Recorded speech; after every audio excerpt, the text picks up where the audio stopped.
Hey Rock Babes! Welcome back to our another episode of Canva tutorial series. Today's topic is all about bringing life to and harmony to your design through color palette. I'm Yue. If you are new to my channel, watch this video until the end and share your thoughts in the comment section. And do not forget to like and subscribe.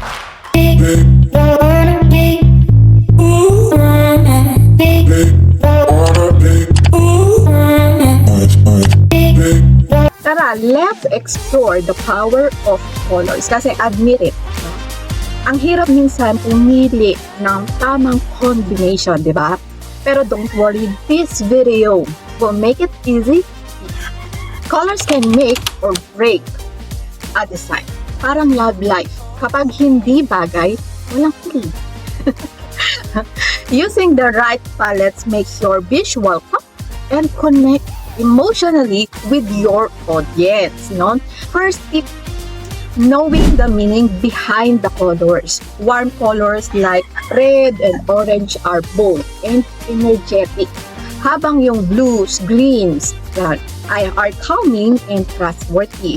Choose the colors that match your brand or message. Second tip, no?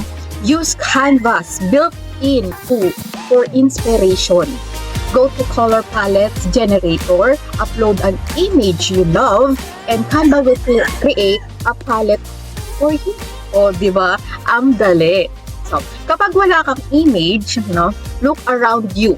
Nature's colors are always harmonious. Sunset, forest, ocean vibes, ang dami detect, di ba? Third, make it your own. Sa Canva, you can tweak colors using the color wheel. Try complementary colors for contrast or analogous colors for harmony. Basta cohesive, panalo yan. Complementary colors are opposite on the color wheels like blue and orange. Analogous colors are neighbors like green, teal, and blue.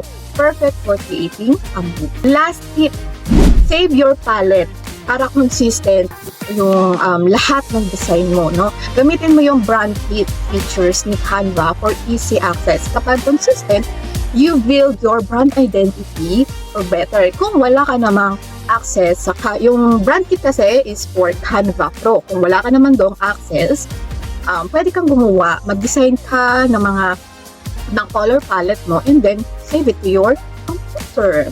That's it for today, Rocket Babes. Kaya mo na bang maghanap ng perfect for your next project? Don't forget to experiment and have fun. Drop your question and share your creation in the comment section. I'd love to see your beautiful design. And don't forget to like, share, and subscribe. Don't forget the bell button, ha?